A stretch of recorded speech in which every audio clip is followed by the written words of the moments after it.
Purple Daily is daily Vikings entertainment. We just want the Vikings to win a Super Bowl before we die. I will ride with this group. Seriously, man. Please. And away we go. Woo! All right, Judd, it's definitely that time of year where you're going to see us popping up a little more frequently with an updated Sunday breaking news episode or some just random midweek. I would say like the next 2 or 3 weeks, we're always lurking and waiting for developing Vikings news. So happy Sunday, everyone. We have a Sam Darnold market update for you this morning. That's right, and it's a real one too. Like you're correct. It's a real Sunday. So we full disclosure, we did record our Saturday episode on Friday, which is what we ordinarily do, and then of course Eventline runs on Sunday. And like no sooner had I gotten on the freeway than the news breaks that Matthew Stafford is going back to the Rams. And my first thought is, oh God, we're gonna have to record another episode now. And that was my thought for like 5 seconds, and then I'm like, no, good. we get to record. We get to because my second thought was, hold on a second here. You were like hoping for evergreen this time of year? No, you don't want that. And so now you're going to come back today, Phil, with a slew of new, fresh information that has been generated since Friday. So it's awesome. So we recorded because we usually this time of year we pre-record like a Saturday episode so we can hit you guys and give you a little like, we're always dressed the same on Friday and Saturday. Right.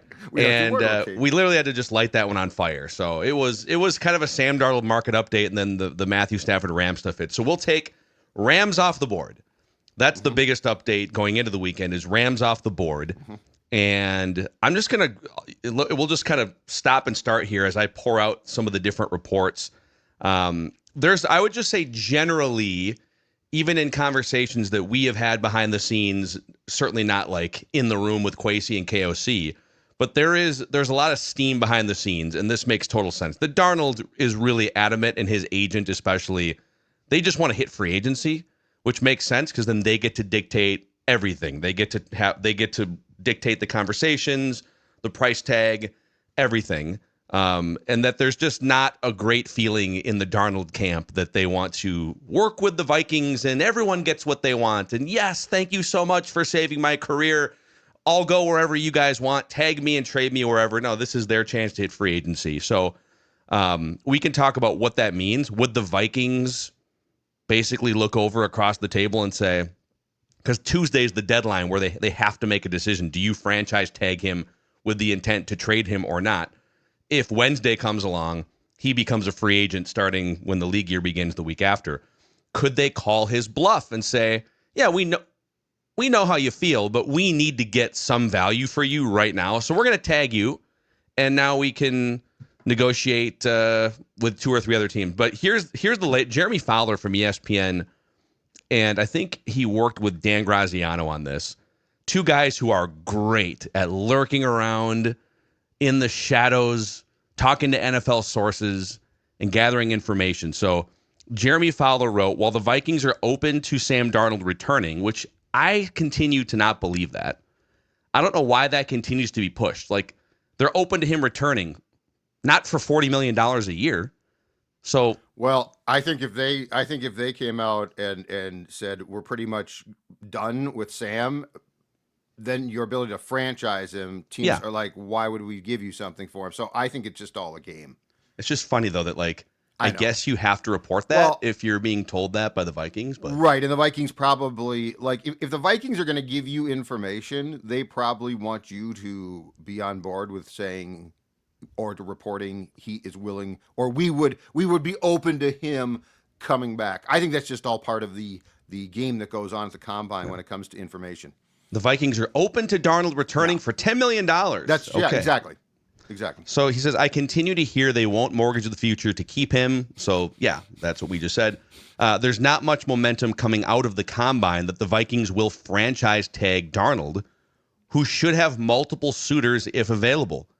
The Giants, Raiders, and Titans are among the logical options. Mm-hmm. I'm not totally discounting the Steelers either, at least not yet. As one high-ranking official with a quarterback-needy team pointed out, Darnold is the best quarterback option on the market right now by a wide margin now that Matthew Stafford is gone. One possibility that shouldn't be overlooked is Minnesota re-signing Daniel Jones to pair with J.J. McCarthy. Correct. People I've spoken to believe there's a real consideration for the team. As was told to me, McCarthy has already proven to the staff he is the franchise quarterback, but the team won't rush his timeline. Also, interestingly, Fowler reports the Vikings did do a sit-down interview with Cam Ward, the pretty well consensus number one college quarterback on the board. There's zero chance he falls anywhere near the Vikings, but Kevin O'Connell, always recruiting for quarterback rehabilitation university. You might as well sit down with the kid for 15 or 30 minutes, right? Well, and conversely, the kid should sit down with you too. What can he learn? Yeah. Yeah, but I mean, Kevin O'Connell will talk to any quarterback on any day, and he will delay his plans to do so. So, like, this is the least.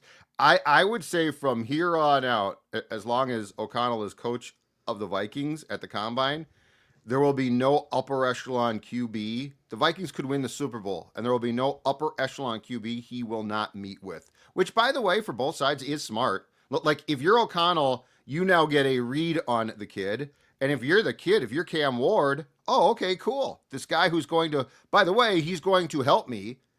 Like, this is the thing. It sounds like it's sort of trying to be funny, but it's not. Kevin O'Connell collects quarterbacks. It's a part-time. Yeah. It's his other hobby. Quarterbacks are his hobby.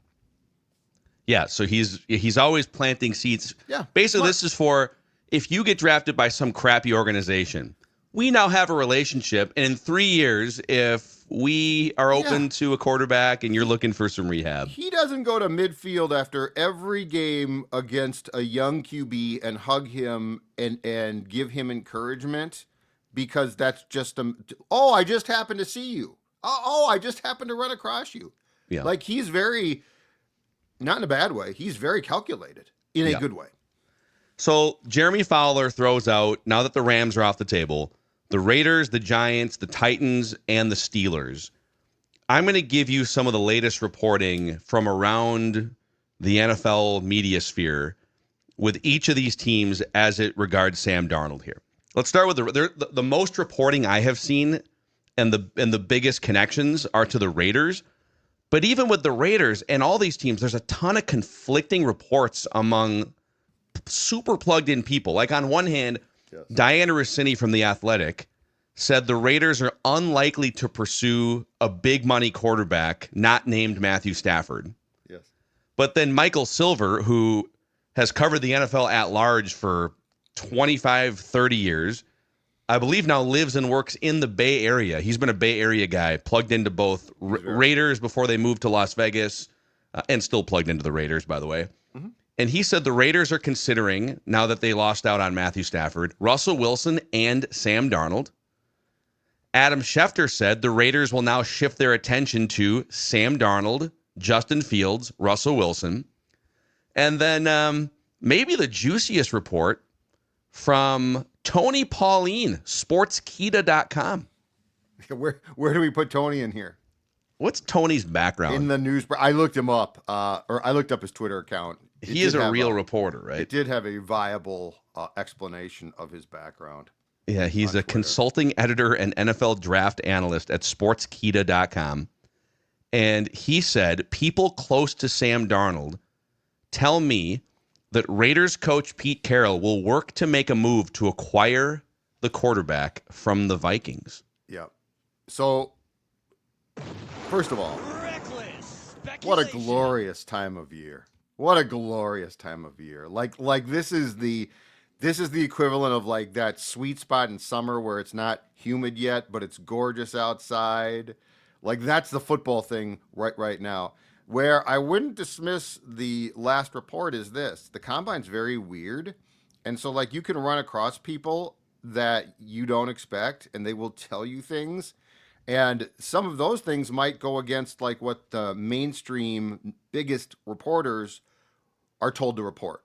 So, like, this guy could have seriously seen a guy in a bar who knows Pete Carroll, who works for the Raiders, and said, all right, give me another cocktail. Yeah. Here's what we're doing. So there is a viable there is a real chance that last report is among the most candid reports, as opposed to sort of the quote unquote canned reports of this is what we want out there. There's a lot of agenda-driven reporting. We touched on some of it where the Vikings need to, in order to keep leverage, they need the other teams to think that, man, they might franchise tag Darnold and look to work a deal out or keep him. So they have to tell some of the big name national reporters, yeah, we love this guy. We're going to keep him. Right. And I guess you have to decide then, if you're one of those national reporters, are you just facilitating the flow of information to the public as you get it? Or do you pause and say, why is that person lying to me? And then it's kind of a personal choice of... That's a lot of questions though, right? For sure. Yeah. Because like you're trying to report on the Giants QB situation, the Raiders, so at some point in time, it's like, hey, I was told this. Here's the deception. Yep. It's not a lie. I'm going to report it. Tony Pauline, by the way, 12 years with SI.com, 20 years with PhiladelphiaEagles.com, 5 years at NewYorkGiants.com. So he's been in the league. He's been in the belly of the beast here. Yeah. So that's the Darnold Raiders reporting. Okay. On the Giants, according to a lot of different reports, they are turning their attention to Aaron Rodgers, maybe first and foremost. Mm-hmm. But then, per ESPN's Jordan Raanan, who covers the Giants for ESPN.com, one name that was brought up to me earlier today, I think this was Saturday, as a possible option for the Giants, Sam Darnold. Keep an eye out. So the ESPN.com local guy is saying, Sam Darnold. From the Steelers' perspective, Schefter adds Russell Wilson or Justin Fields. One of them will be back. One of them I expect will be back. So I guess if that's, and it sounds like Steelers are leaning toward Fields, but is that a leverage play? Hey, listen, we got our guy Fields over here. We don't need Sam Darnold. But if you really ask the Steelers, who would you rather have next year? Justin Fields, who you benched after week 4? Yeah. Or Sam Darnold, who threw 35 touchdown passes? And Russell Wilson does nothing for me at this point in time. I feel like the Steelers are, and I credit them for this, but I feel like the Steelers are the most like lurking in the shadows type of team. I don't feel like you get a lot of a truth, or I don't feel like you get, this is probably a more appropriate way to put it, information from them. And so like you hear, because they planted, oh, we'll take one of those 2 guys back. I would say that there is a better chance of Sam Darnold being a Steeler than a Giant. I think I agree. I do not see, the Giants are coming off a disastrous season. If they have another one, everyone gets fired. Are you really going to bring Darnold back to that market? I know it's not the Jets, but are you really going to bring him back and roll the dice there? Seems like an incredibly, like, if you're going to go down with a ship, which the GM and coach both will, I don't think I'm taking a chance on a guy who turned into a back page punchline with the Jets. Well, I agree with your first part, which is I think the Steelers are definitely a dark horse to watch, maybe more than any of these teams, because it's like your defense is set. You really just need someone, and plus their DNA, I feel like for 25 years offensively, going back to Big Ben, was great defense, running game, play action, throw the ball on the field. Throw the ball, exactly. And the Steelers, so you got George Pickens as a deep threat. He's kind of a pain in the ass, but he can go down the field and catch a football. Yep. Mike Tomlin ensures that you're going to have at least the top half of the league defense, if not like a fringe top 5. You won't have to score 30 points a game.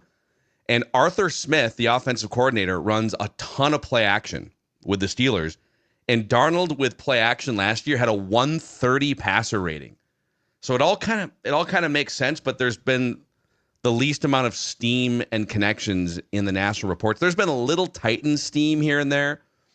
But some of that stems from they apparently really like Penn State edge rusher Abdul Carter at the top of the draft more than the quarterbacks. Yep. So could they either stick and pick defense at number 1 and then go the Sam Darnold route or something else?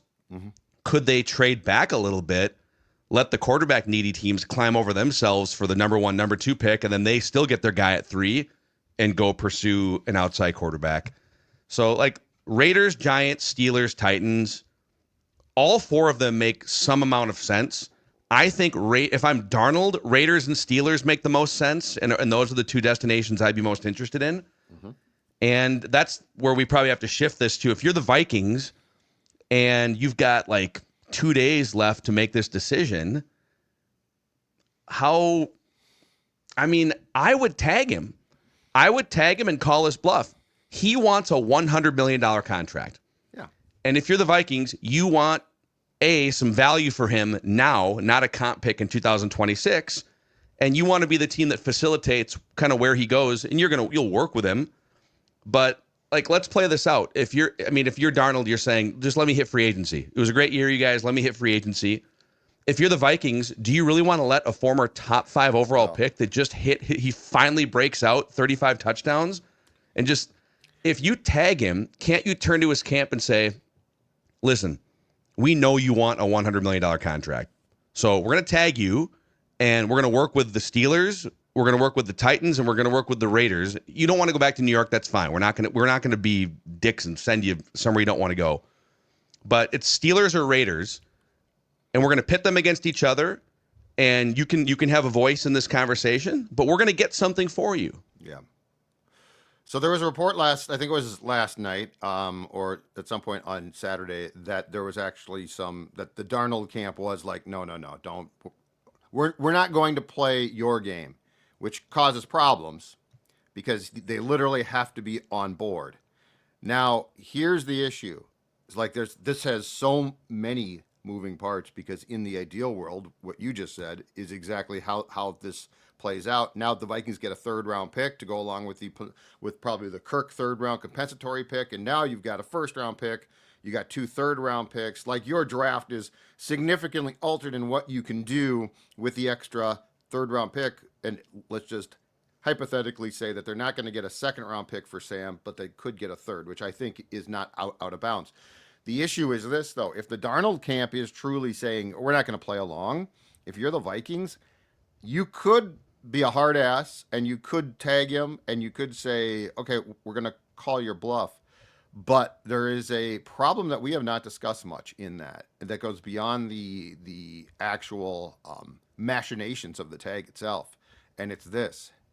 You are pretty much blowing up quarterback rehab school on O'Connell, because the next guy who comes along says, hold on a second here. You helped Sam out, but this is how you treated him. Like, he gave you a year, and then and from a business standpoint, I think the Vikings can say, yeah, we helped him out. Look what happened.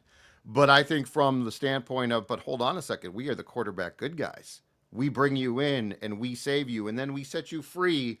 That goes out the window. So there's a lot of things here to consider that I think are probably being discussed. But yeah, ideal world, extra 3rd round pick, he goes and signs, because he's not going to. The one thing is, if he says, I'm not going to sign a contract with anybody if you tag me, now you got big problems, because no one's going to trade for him. You've got to have that agreement, that the extension, because he's not going to go play on the franchise tag. He would probably sign it and stay here. So there's a lot here, but yes, I'm with you. Ideal world, you get that draft pick and you take it to the bank, the draft bank, and you go with that. And the Raiders have 10 picks in this year's draft. They've got a 1st, a 2nd, 2/3, a 4th, a 5th, and 3 6th and a 7th. It would be no sweat off their back. I would look for, they're not going to give you the 6th overall pick, but I would start the conversation with that 37th overall pick.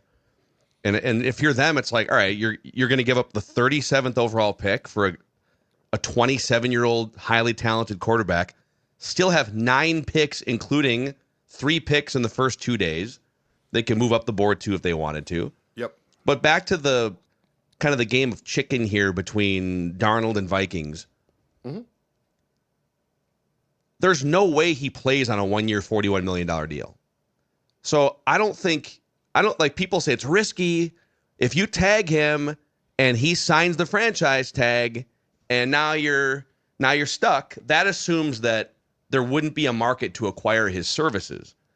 But if all of these reports, and this is how we have sort of played it out too, that there's going to be like 4 teams, maybe 5 teams that need a quarterback and look around and you're like, I don't know, Shooter Sanders kind of, I don't know if we trust, or are we going to put our jobs on the line? We're the Giants, and we're going to get fired if we don't win 7 or 8 games and take a step forward. Right. How much do we want to roll with the circus that is Shooter Sanders potentially? I don't know. I think you call his bluff.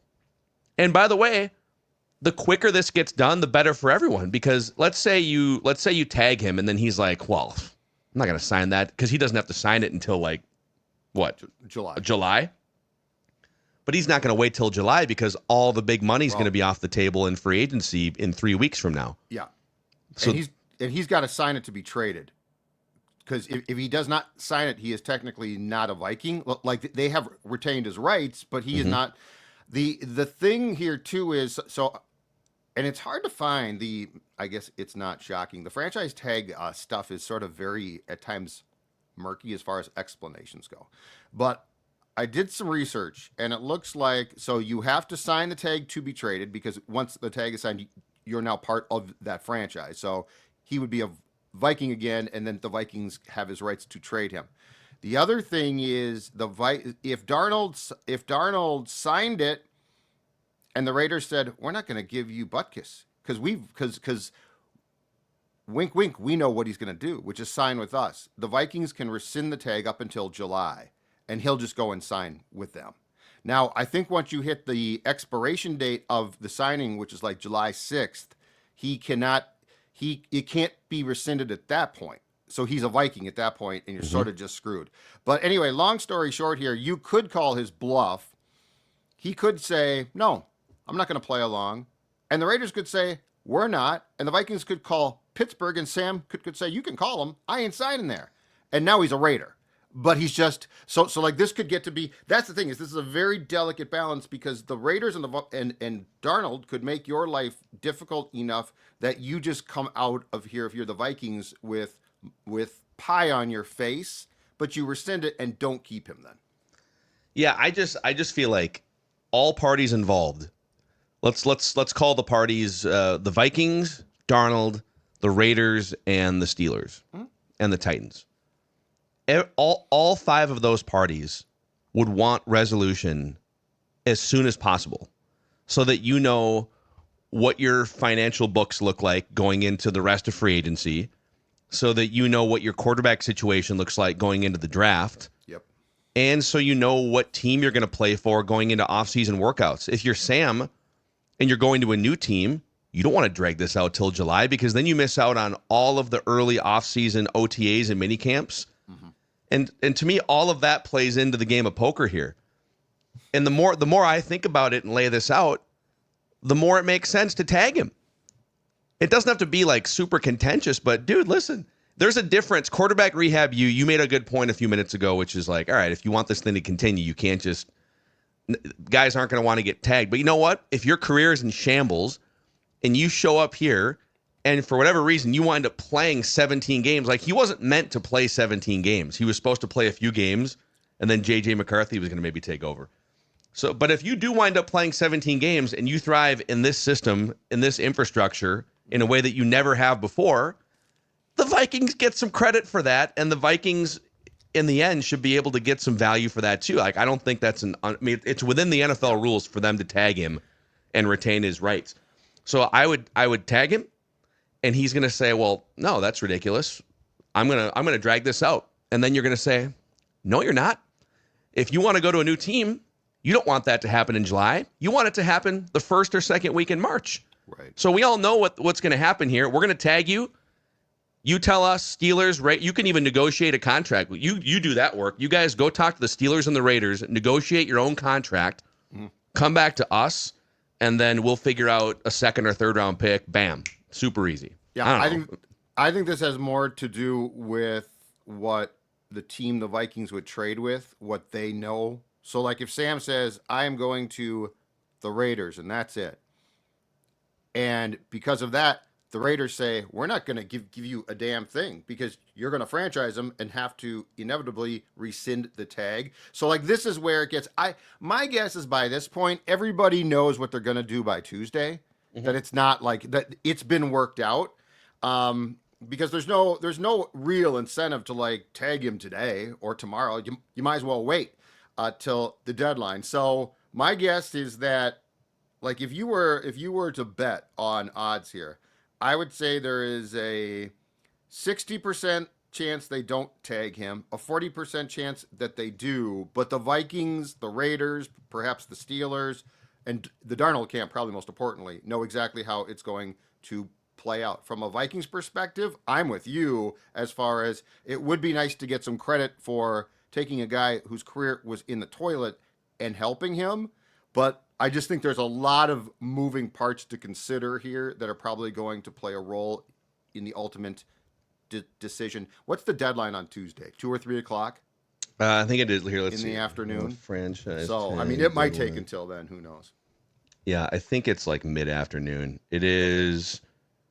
It says it closes on March 4th. I don't know. Okay. March 4th at 3 p.m. Central Time. Okay, which is when I think the league's business day closes at 3 p.m. Central Time. There's been some other examples historically, tag and trades. Like Devontae Adams was a tag and trade 2 years ago. And the timing on that was, I believe it was March 7th. It was like a couple days into the new league year. And the Packers tagged him 2 weeks beforehand, before the deadline. Yep. Spent some time negotiating. And then by the way, the Raiders were the team that the Raiders love themselves a little tag and trade action. That's a different, aside from the fact that the GM has changed since then, the coach has changed, Brady's involved now, but yeah, they do. So if the Devontae Adams tag and trade was used as the parallel here, we're talking, so the tag would be applied by 3 p.m. Eastern time or Central Time on Tuesday, and then the trade would actually not be made till the next week. Is that correct? I guess. Well, no, I think it can happen. But I think it can happen before the league year. Well, it can be agreed to, but I'm saying it can't be executed. But like they could. So basically, what we're going to know by Tuesday is, because I'm going to guess that they're not going to hostily tag Sam. So if they put the tag by Tuesday, my guess is they're all on board. Yeah, Jarvis Landry was another example. 2018. They who was his original team? The Dolphins. That's right. The Dolphins franchise tagged him in February, and then on March 9th, 2018, he was traded to the Browns. So that was another recent tag and trade. There's some other ones, like Jadeveon Clowney lingered until training camp a few years back. The Matt Castle Patriots one from like 15 years ago. That was a franchise tag in the February window, that I don't think came to fruition until the summer, like the actual trade with the Chiefs. But my last thought on this is, it makes sense for the Vikings to play hardball and get something for him. It makes sense for all parties to want the resolution in the next week and a half or 2 weeks. Definitely. And it makes sense for Sam Darnold to not at all want to play on a 1-year, $41 million deal when there's several teams that might give you $100 million. Yes. So, and you know what? It makes sense for the Raiders to give the Vikings 1 or 2 of their 10 draft picks to go get a quarter. They have $100 million in cap space, 10 draft picks. You can afford to lose a couple draft picks. A desperate team in a big glitzy market in a division where they are absolutely irrelevant right now. The only thing out of this entire thing that I would say, as we record this, that there is certainty on from my end, is Sam Darnold's not going to be a Viking on opening day 2025. I don't know. The reports I'm reading say that the Vikings are still interested in bringing it back. That's the only thing I would say. But you know what, too? Pete Carroll is old, he's back, and he needs a quarterback. So, like, the Raiders now, I thought at first, before Pete got the job, I thought they're not sort of. They are a dumpster fire, and that's a place that Sam could go and fail miserably. But the reality now is, I think the infrastructure is not bad. And to your point from the top of the show, too, Matthew Stafford was a curveball, right? Like, he's all of a sudden maybe available, and he's out there, and there's no question, I know there's, I think, a 10-year age gap between Sam and Matthew, but at the end of the day, if Stafford's out there, I want him. Well, he's gone now. I did love the report that surfaced on Friday, and I don't know if it was the Giants or whom, but somebody told they were like going to every corner of the combine to inform the reporters that the Giants were going to at least kick the tires on Aaron Rodgers. Yeah. I love that report. That's like Rossini, Schefter, Rappaport, Pelissero. They told Stella. She didn't really care, but they told all of our dogs. By the end of the day, it was the greatest thing I've ever seen, because somebody clearly was running around saying, Rodgers, we're gonna go after Rodgers. There was one spin on it that the Rodgers camp had called the Giants multiple times. That it's maybe it's coming from. Okay, well, it's somebody. Rodgers. Yeah, that makes more sense. Rodgers is like, I bought a nice house in the New York area. I don't want brownstone. Yeah, I don't want to give that up. It. Nice 4-story brownstone. Moving's a pain in the ass. I love it. So, by the way, we are in like a week and a half. We're going to do our next Purple Daily Unplugged at Black Stack Brewing in St. Paul. It'll be a Thursday, March 13th free agency breakdown. By then, the Vikings will almost certainly have agreed to terms with some number of free agents. This will be 4 days into the tampering period, 2 days into the league year, 5 to 7 p.m., Purple Daily Unplugged at Black Stack, Thursday, March 13th. It's free to get in, and everyone's going to get a souvenir Purple Daily Black Stack pint glass, but we do ask that you register to get in at scorenorth.com/PD Unplugged. scorenorth.com/PD Unplugged, so we can at least have a head count and get our ducks in a row. So, all right, there's your update here on this Sunday as the Sam Darnold market turns. I'm sure there's going to be more twists as we get out into Monday and Tuesday. So I think what we'll do for our next, we'll aim to do probably 2 Blueprint episodes this week. We can do one on Monday, and Thor's going to be traveling back from the Combine, so we're going to go back to our normal Thursday slot with him. I think we do a tag and trade with Darnold tomorrow, because we haven't done it. And then by the time Thursday rolls around, we'll know whether he was tagged or not, and then we can mix in Thor's updated draft information. Maybe we do our first Blueprint with Thor on Thursday. Okay. So this is looking like a two Blueprint week on Purple Daily. Yep. Football. And most importantly, in both of them, J.J. McCarthy will be a Viking the entire time. Yeah, we're not going to do that again. Ladies and gentlemen, we're not going to redo that one.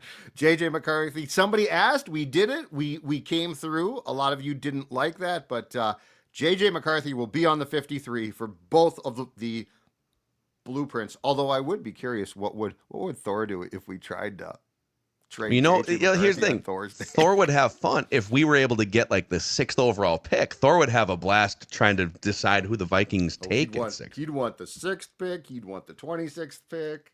We'd be trade back about 8 times. All right, he's Judd. I'm Phil, and this is Purple Daily. We just want the Vikings to win a Super Bowl before we die.